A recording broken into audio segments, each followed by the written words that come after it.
देखो कैसे करेंगे। सबसे पहले एक चीज ध्यान रखना है कि बेसिक समझ लो कि फिंकलस्टीन किसके लिए है, बराबर। तो फिंकलस्टीन आयोडीन बनाने के लिए है, बराबर। अल्काइल आयोडाइड, जब आयोडीन बनाना हो तब ये रिएक्शन होता है। और स्वार्ट्ज रिएक्शन किसके लिए होता है, तो जब फ्लोराइड्स जोड़ना हो, अल्काइल फ्लोराइड, तब ये रिएक्शन होता है। अब बहुत ही सिंपल रिएक्शन है, आर एक्स और NaI, क्या क्या जाएगा इसमें से, तो यहाँ से X चला जाएगा और यहाँ से Na चला जाएगा, बस। तो बचा क्या, आयोडीन बच गया। जो आयोडीन बचा वो R के साथ जोड़ लो, तो आपका ये हो जाएगा Ri प्लस NaX, कंपाउंड आपका बन जाएगा। पर तो ये फिंकलस्टीन है। अब उसका एग्जांपल लिखना हो तो हम ऐसे लिख सकते हैं, CH3, X की जगह Cl या Br कोई भी एक ले सकते हो। तो मैं सपोज ले रहा हूँ CH3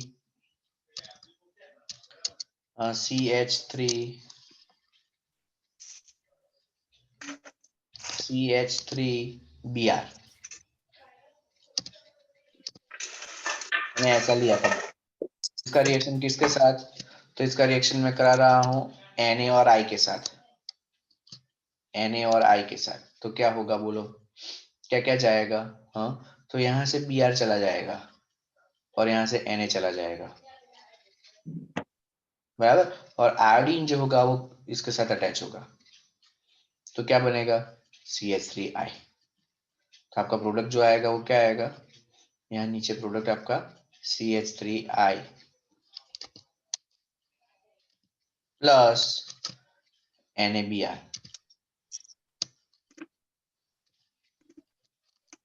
ये बन जाएगा, फिनिश्ड। ओके, तो ये फिंकलस्टीन रिएक्शन हुआ जो कि पर्टिकुलर आयोडीन के लिए है। अब यहाँ पर देखो नाम क्या दिया है, हेलोजन एक्सचेंज। हेलोजन एक्सचेंज ऐसा क्यों नाम दिया, तो आप Br की जगह आयोडीन ला रहे हो ना, यहाँ देखो CH3Br है और यहाँ आ गया CH3I, तो Br की जगह आयोडीन लाना, हेलोजन के साथ हेलोजन को एक्सचेंज करना, इसलिए इसका नाम दिया गया है हेलोजन एक्सचेंज रिएक्शन।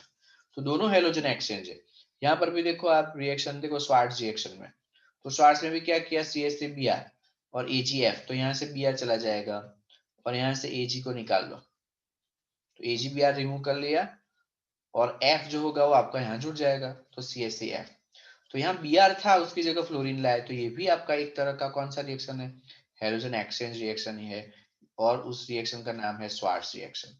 अब यहाँ पे बोल रहे कि जो AgF है, AgF की जगह आप क्या क्या यूज कर सकते हो, तो AgF उसकी जगह HgF2, Hg2F2, cobalt fluoride COF2 और SpF3, ये तीन भी यूज कर सकते हो। तो नॉर्मली अब ये सारे क्या करेंगे, कॉम्पिटिटिव एग्जाम में Hg2F2 पूछेंगे क्योंकि आपको AgF का ही हैबिट होता है, कोबाल्ट फ्लोराइड पूछ लेंगे, SpF3 पूछ लेंगे, तो ऐसा। तो जब भी आप ये रिएक्शन लिखो तो नीचे जैसे AgF लिखा है वैसे उसी के नीचे और दो तीन डाल दो, कि जैसे हम यहाँ पे लिख सकते हैं कि HgF Hg2F2 F2 ऐसा नीचे ही लिख लेना। फिर उसी के नीचे कोबाल्ट फ्लोराइड भी डाल दो, कोबाल्ट फ्लोराइड F2 भी डाल दो, ठीक है, इसको भी लिख लो, ताकि हमें समझ में आए कि खाली AgF नहीं है, इसके अलावा ये सब भी यूज कर सकते हैं। फिर SbF3, ठीक है, तो इनको भी लिख लो। तो नोटबुक में ये तीन रिएक्शन लिख के रखो, पहले हेडिंग डालो फिंकलस्टीन रिएक्शन, फिंकलस्टीन के अंदर दोनों रिएक्शन लिखो, एक ये लिख लो, फिर मैंने यहाँ पे एक एग्जांपल दे दिया उसे लिख लो। फिर दूसरा हेडिंग डालो स्वार्ट्ज रिएक्शन, उसके अंदर ये रिएक्शन नीचे जो दिया है उस रिएक्शन को लिखो।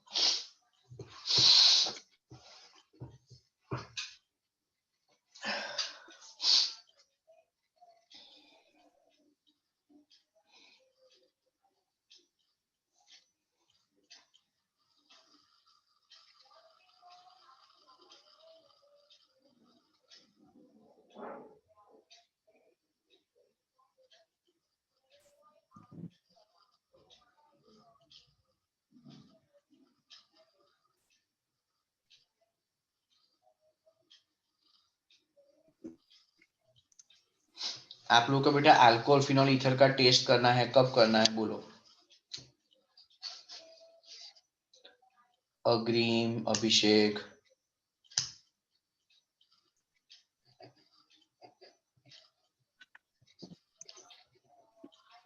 जैसा आप बोलो। फिर भी आप लोग अपना देख लो, किसी का टेस्ट ना आ रहा उसके अकॉर्डिंग। अग्रीम। अल्कोहल फिनॉल, दूसरी बार चैप्टर प्रिपेयर हो जाए। सर हमारा 5 तारीख से प्री बोर्ड चालू हो रहा है। Yes sir.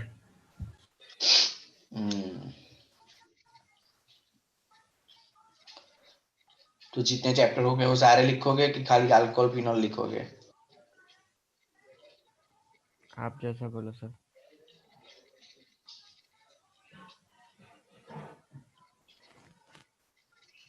अल्कोहल फिनॉल एक बार कर लो बेटा। ऐसा हो तो आप लोग ट्यूसडे कर लो, ट्यूसडे। Okay sir. सर परसों ठीक है हाँ सर। ठीक है हाँ सर। सर ठीक है।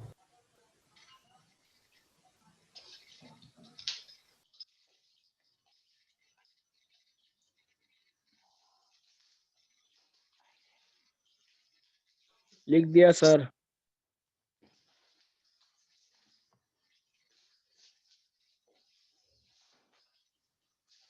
चलो अब ये इन टेक्स्ट क्वेश्चन।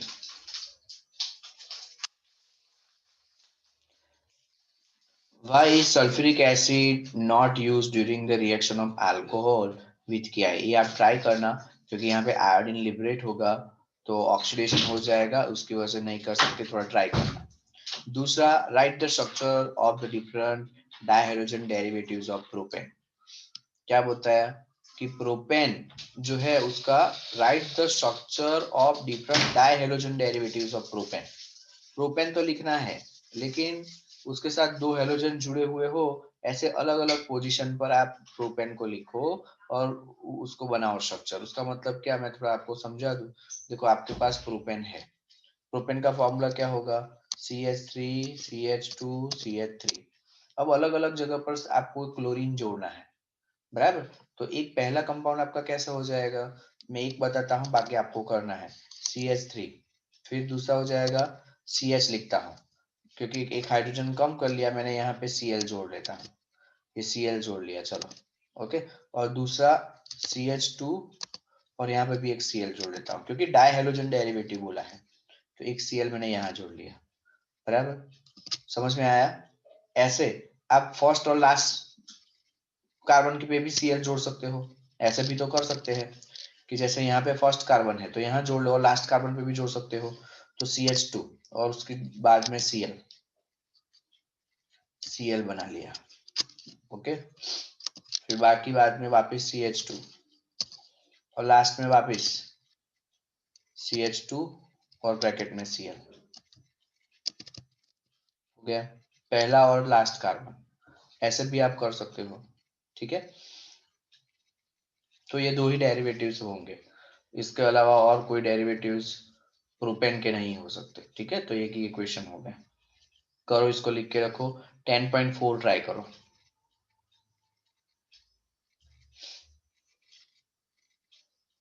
सर 10.2 में मैं શું કીધું?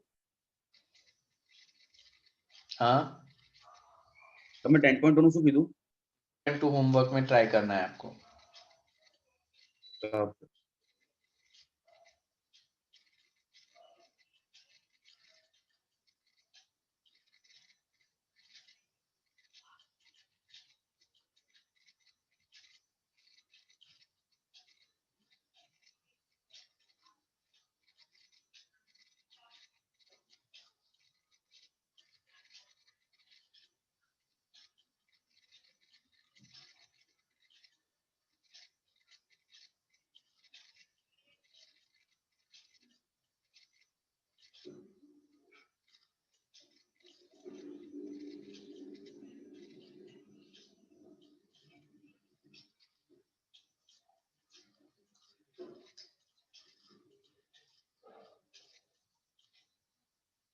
चलो 10.4, आपके पास एक फॉर्मूला है, देखो। Among the isomeric alkane of formula C5H12, identify the one that on photochemical chlorination yield single monochloride. फिर 3 isomeric monochloride and 4 isomeric monochloride. मतलब C5H12 जो है उसको आप ऐसे अरेंज करो कि उसका क्लोरीनेशन करो तो Cl कहीं पे भी अटैच करो ना तो उसका एक ही आइसोमर्स बने, उसका कोई दूसरा नाम ही ना आए। कहीं पे भी Cl जोड़ो तो वो उसका नाम घुमा फिरा के वही नाम बने और कोई नाम दूसरा बनने के चांस नहीं है। जैसे कि देखो मैं इसमें समझाता हूँ, प्रोपेन में तो समझ में आया आपको। जैसे यहाँ Cl जोड़ा तो 1 क्लोरो ही बनेगा, बराबर। यहाँ पे भी Cl जोड़ू तो वो 1 क्लोरो ही होगा, लेकिन मिडल में मैंने क्लोरीन जोड़ा तो 2 क्लोरो हो जाएगा। तो वैसे बता रहे कि C5H12 को आप ऐसे अरेंज करो ताकि कहीं पे भी मैं कोई से भी कार्बन पे मैं Cl अटैच करूं, ठीक है, तो वो एक ही कंपाउंड सिंगल मोनोक्लोराइड बने। ओके, तो कैसे हम C5H12 को अरेंज करें बोलो।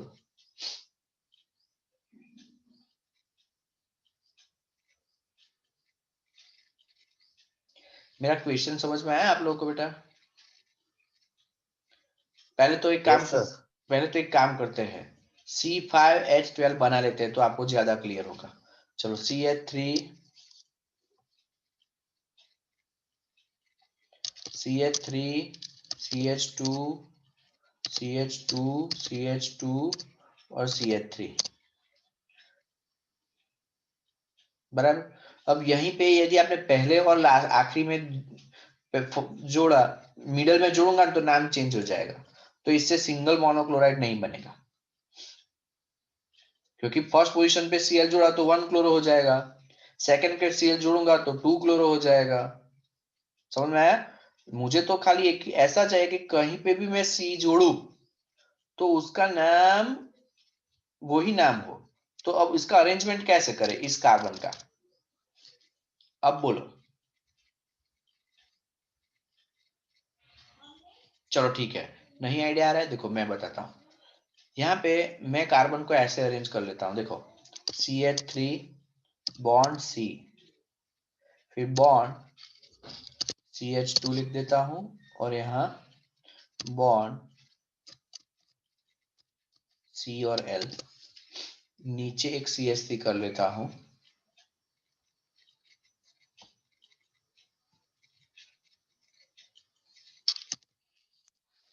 और ऊपर एक CH3 कर लेता हूँ।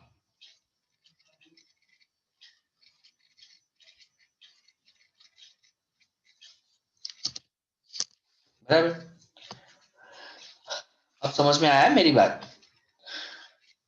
आपने बेटा Cl यहाँ जोड़ा, लेकिन यदि मैं Cl यहाँ पे भी जोड़ता ना तो भी उसका नाम वही बनता। यदि मैं Cl यहाँ जोड़ता तो भी एक ही नाम आता, यहाँ जोड़ता तो भी एक नाम। Got it? समझ में आया?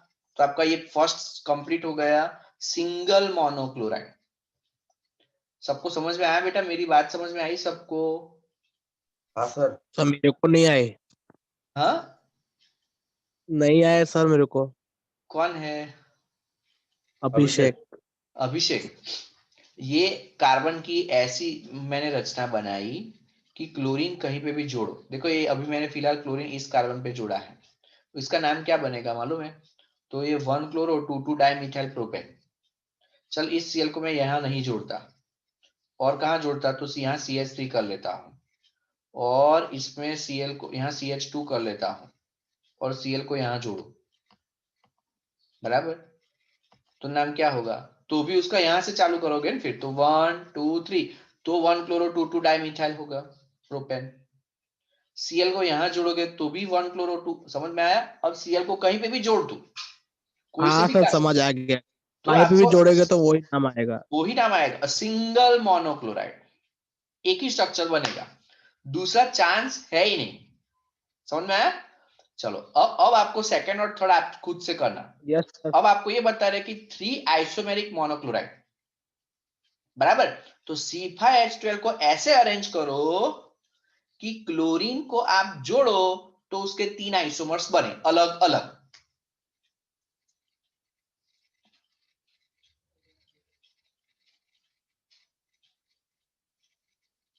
बोलो, तो C5H12 को कैसे अरेंज करोगे?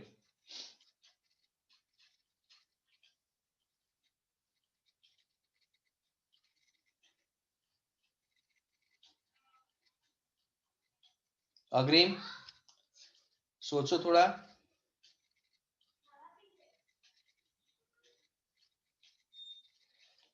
फिर से रिपीट करूं, आपको C5H12 को ऐसे बनाना है ताकि जब आप क्लोरीन जोड़ो, मोनोक्लोराइड का मतलब एक क्लोरीन जोड़ना है, C5H12 के ऊपर एक क्लोरीन जोड़ना है, और एक क्लोरीन जुड़े तो एक नाम, फिर दूसरा स्ट्रक्चर बनाएंगे, उसका पोजीशन चेंज करेंगे, और दूसरे कार्बन पे जोड़ेंगे तो दूसरा नाम बनेगा, फिर और दूसरे कार्बन पे जोड़ेंगे तो तीसरा, और उसके बाद चौथा नहीं बन सकता, 3 ही आइसोमर्स फॉर्म होंगे। तो कार्बन को कैसे अरेंज करोगे, बोलो, मैं बता दूं?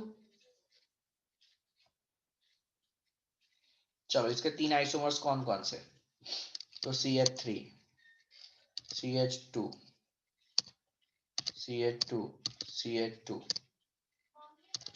CH2, Cl, ये 1 क्लोरोपेंटेन हुआ, 1 क्लोरोपेंटेन हुआ रौनक। अब 2 क्लोरोपेंटेन बनाओ, तो CH3, CH2, CH2, CH, Cl, 2 क्लोरोपेंटेन हुआ। चलो अब 3 क्लोरोपेंटेन, CH3, CH2, CH, Cl, CH2, CH3, 3 chloro हुआ।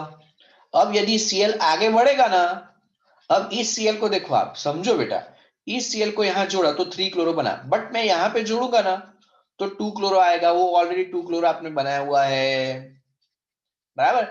यदि आपने Cl को यहां अब फिर जोड़ा तो 1 क्लोरो बनेगा, ऑलरेडी आपने 1 क्लोरो बनाया हुआ है। तो अब आप Cl को कहीं पे भी जोड़ लो, वो रिपीट होगा।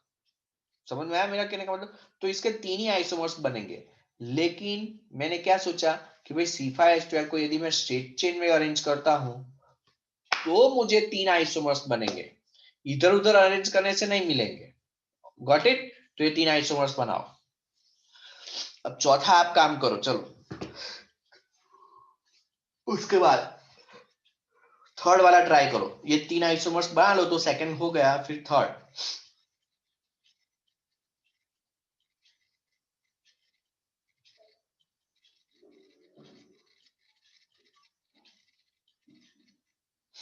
પ્રક્ષલ સમજાય છે? हाँ सर। अग्रिम समझ में आ गया क्वेश्चन?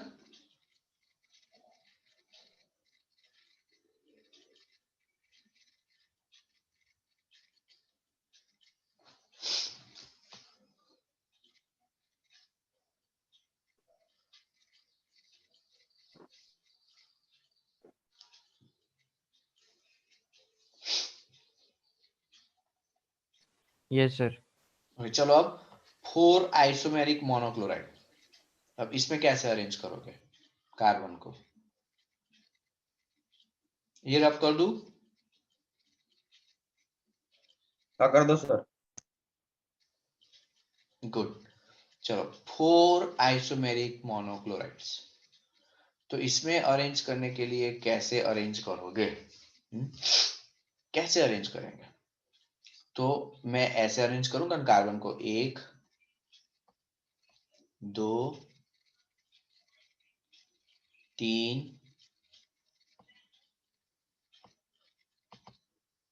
4 और 5।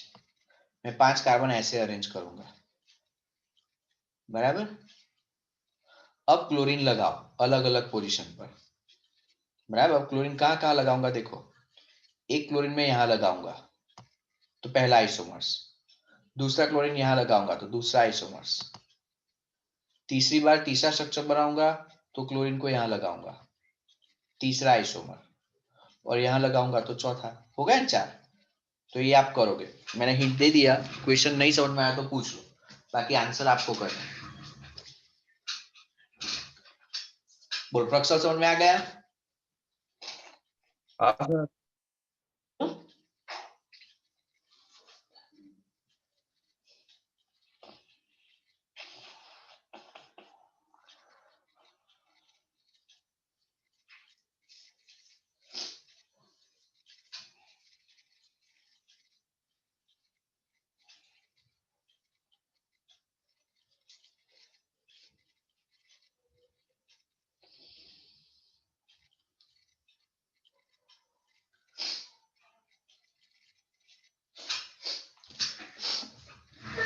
चलो बढ़े आगे। Yes sir. ओके, हाँ सर। नीचे वाला क्वेश्चन ट्राई करो 10.5, मोस्ट इंपॉर्टेंट 10.5। हाँ,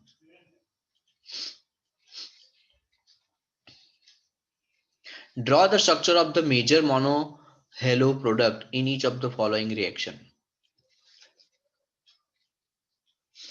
पहले का आंसर क्या होगा बोलो, कि ये OH है और SOCl2 के साथ रिएक्शन करना है, तो क्या आंसर आएगा बोलो।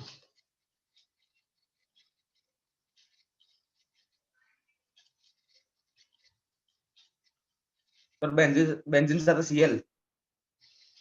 हाँ, ये बेंजीन नहीं है, साइक्लोहेक्सेन। Sorry cyclohexane Cl। बस यहाँ OH की जगह Cl आ जाएगा,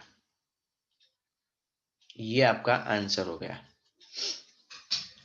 बराबर। दूसरा, यहाँ पर NO2 है, CH2 CH3 है, Br2 और UV लाइट है। जब UV लाइट से आप करते हो तब Br कहाँ जाता है, मैंने बताया था, बेंजीन रिंग के साथ जाएगा कि मिथाइल ग्रुप के साथ जाएगा बोलो। मिथाइल जब आप ग्रुप। मिथाइल ग्रुप के साथ, तो ये अब मिथाइल ग्रुप के साथ जाने वाला है, और उसमें भी 2 मिथाइल ग्रुप है, तो वो कहाँ जाएगा, तो जहां आपका स्टेबिलिटी ज्यादा बनेगा, सेकेंडरी कार्बोकेटायन मोर स्टेबल होता है, इसलिए उसको हम वहीं पे भेजेंगे ताकि आपका स्टेबल कंपाउंड फॉर्म हो। तो मैं यहाँ CH लिखूंगा, ओके, और यहाँ बाजू में CH3, और जो CH वाला कार्बन है उसके साथ आपको Br जोड़ लेना है। यहाँ पर CH3 आ जाएगा और नीचे यहाँ Br, ये आपका Br हो गया। तो ये आपका इसका प्रोडक्ट है। यदि यहाँ पे Br2 UV लाइट नहीं होता, UV लाइट की जगह Fe और डार्क होता, तो ऑर्थोपैरा पे रिएक्शन होता बेंजीन रिंग के साथ, बट वो नहीं है। चलो थर्ड रिएक्शन कंप्लीट करो। थर्ड में प्रोडक्ट क्या आएगा।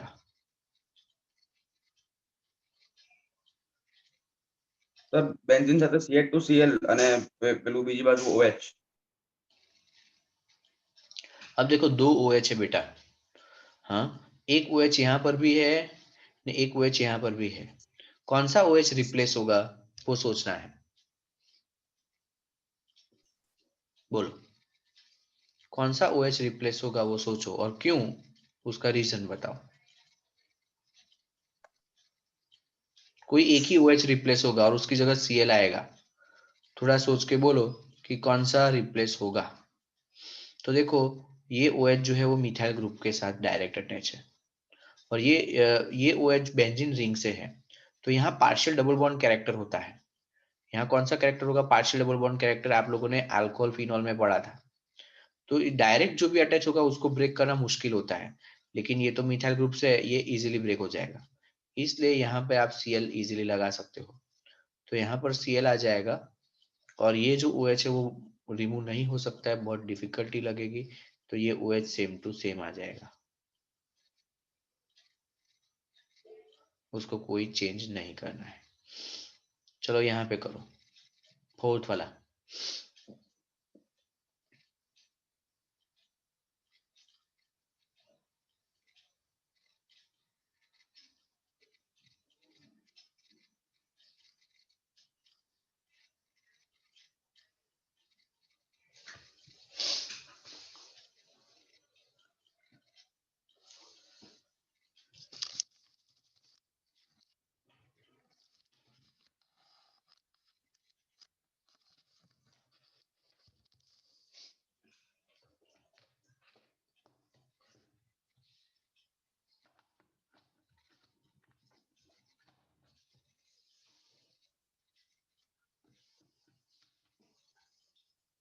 बोलो फोर्थ वाले में क्या होगा।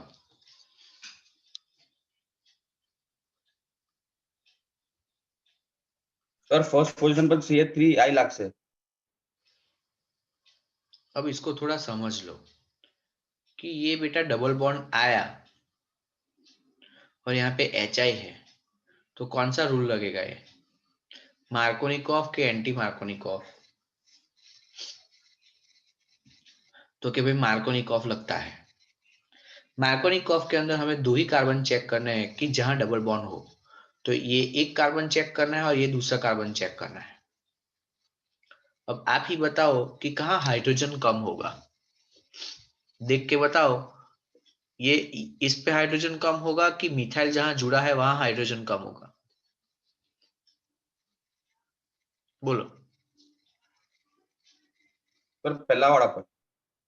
देखो जहां अटैचमेंट ज्यादा होता है वहां हाइड्रोजन कम होते हैं ना, बराबर। तो यहाँ पे हाइड्रोजन बहुत कम होंगे। एक चीज समझो, कोई भी ग्रुप जहां ज्यादा अटैचमेंट होता है वहां हाइड्रोजन कम होता है। तो इस कार्बन पे हाइड्रोजन बहुत कम है, इसलिए आयोडीन यहाँ जुड़ जाएगा। और H आपका कहाँ चला गया यहाँ पे, तो यहाँ पे हो जाएगा CH2, बराबर। और I आपका यहाँ आ जाएगा, और ये आपका CH3 तो है ही। तो ये आपका मेजर प्रोडक्ट हो गया। फिर से ये मार्कोनिकॉफ रूल है। मार्कोनिकॉफ रूल ये कैसे आया उसको मैं फिर से समझा दूं थोड़ा, आप और क्लियर कर लो, इसे समझ लो आराम से। ये कहना ये चाहते हैं कि आपको आयोडीन को जोड़ना है, सही है, बट आयोडीन को कहाँ जोड़ोगे, बराबर। तो ये जानना बहुत जरूरी है कि हम आयोडीन को कहाँ जोड़े। तो आपके पास डबल बॉन्ड जो है, तो यहाँ पर सी ये यहाँ पर क्या होगा, ये कार्बन के पास कितने बॉन्ड, 1 2 3, तो यहाँ पे आपके पास CH होगा, बराबर। यहाँ क्या होगा, तो यहाँ खाली C है, देखो ये C, फिर इसके साथ 4 बॉन्ड हो गए बेटा, 1 2 3 और 4, तो यहाँ खाली C है, बराबर। तो इसके पास हाइड्रोजन कम हुए ना, इसलिए आयोडीन कहाँ जाएगा, जहां कम हाइड्रोजन होगा वहां पे। अग्रिम गॉड, अग्रिम समझ में आ गया। Yes sir. बस चलो अब यस ये सर, वाला यस सर। फिफ्थ वाला करो, फिफ्थ वाला ट्राई करो। फिफ्थ वाला तो बहुत इजी है, देखो।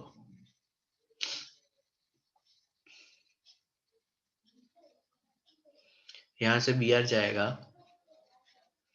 यहाँ से Na जाएगा, और आयोडीन जो होगा वो आपका यहाँ अटैच हो जाएगा। अखिल समझ में आ रहा है। हाँ सर। तो अब आपका प्रोडक्ट क्या हो जाएगा, CH3 CH2 और I, CH3 CH2 I।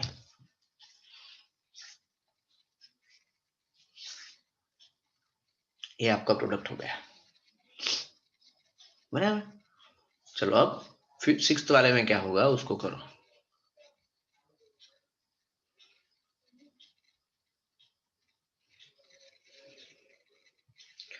Sixth वाले में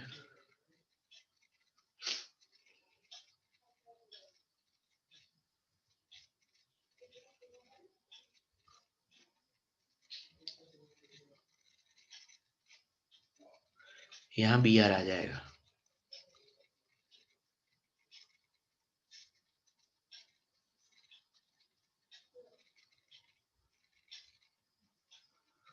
देखो यहाँ Br2 और CCl4 लिखा होता ना, तो मैं ये बॉन्ड ब्रेक कर देता और दोनों की जगह यहाँ Br लगा देता।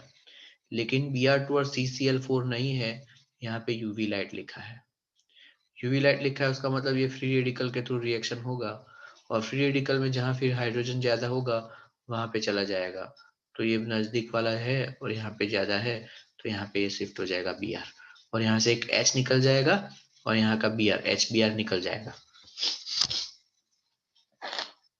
लिख के कंप्लीट करो।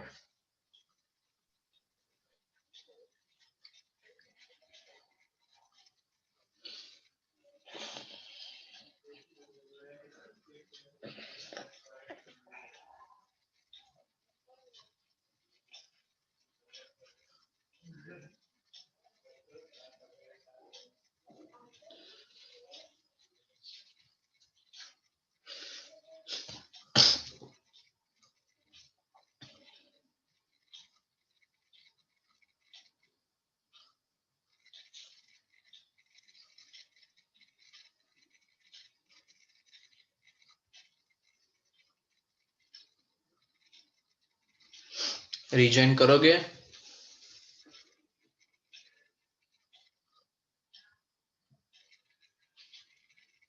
समझ गए उसको। नहीं नहीं।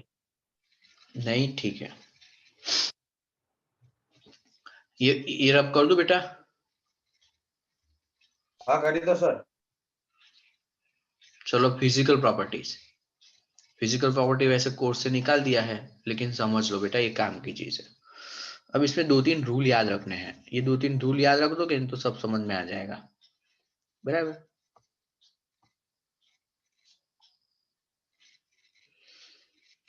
देखो, methyl chloride, methyl bromide, ethyl chloride, some of the chlorofluoromethane are gas at room temperature.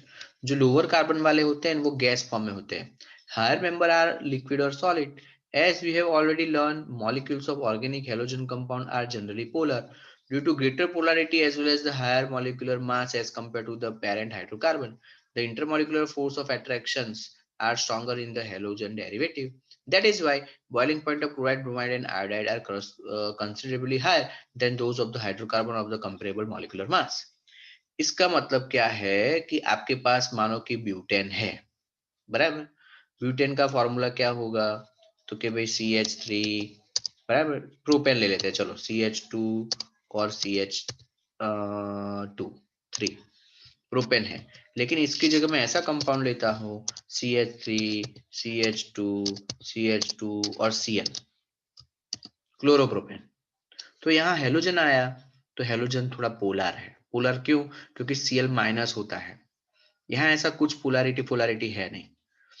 तो यहाँ पे intermolecular force of attraction halide वाले में स्ट्रांग होगा, इसलिए जो भी आप अल्काइल हैलाइड लोगे उसके boiling point corresponding hydrocarbon, propane के कंपेयर में प्रोपाइल क्लोराइड का ज्यादा होगा, ब्यूटेन के कंपेयर में ब्यूटाइल क्लोराइड का ज्यादा होगा। एक ये रीजन है, ओके। तो यहाँ एक लिखने वाला पार्ट हमें मिलता है, ये कभी भी कोई भी रीजनिंग टाइप का क्वेश्चन पूछे ना, तो ये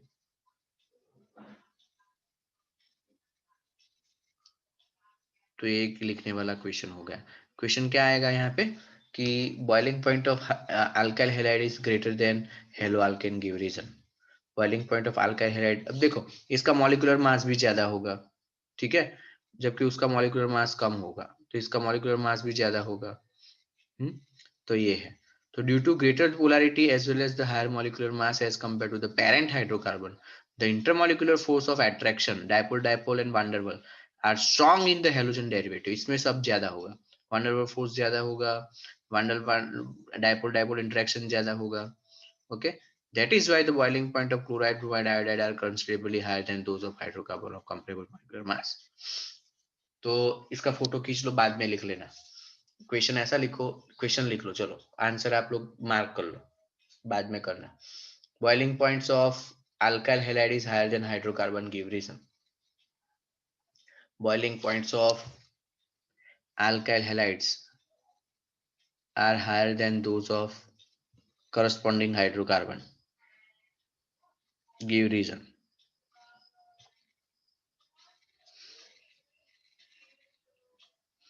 चलो दूसरा रीजन, corresponding hydrocarbon।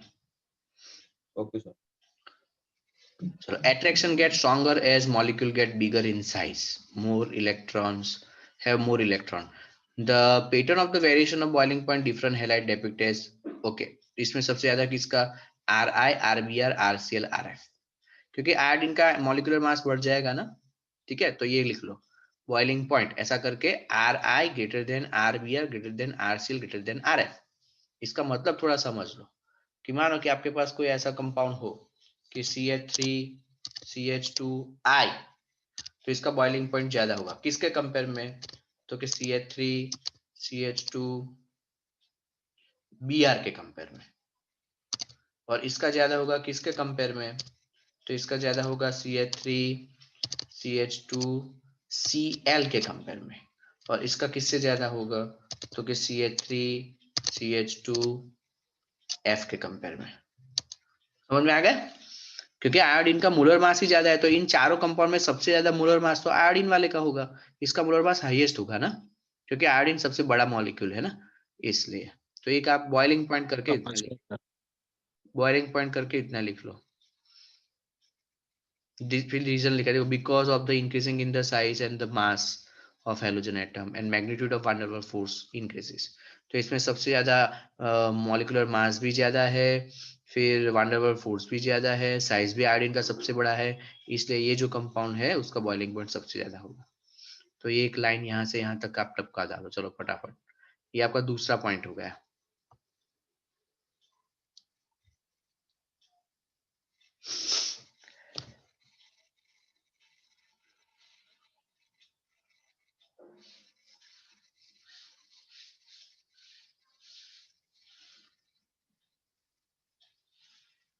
बढ़ो आगे। सर हो गया कि और है? 2-3 पॉइंट है और 2 पॉइंट है। अब ब्रांच बढ़ेगा तो बॉइलिंग पॉइंट डिक्रीज होगा। देखो ब्रांचेस, चलो इन तीनों में हेवीली ब्रांच कौन है?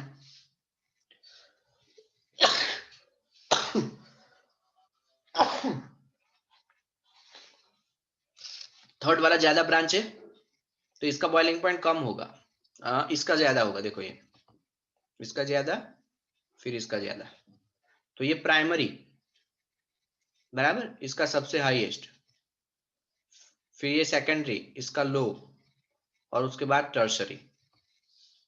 तो यहाँ पे एक लाइन लिख देने का, branch increases boiling point decreases. Third लिख लो, branch increases boiling point decreases. Van der Waals force कम हो जाएगा, अट्रैक्शन वीक हो जाएगा। तो यहां तक रखते हैं, 1 मिनट बाकी है, बाकी हम नेक्स्ट क्लास में सीखेंगे। Thank you sir, good day. Okay sir.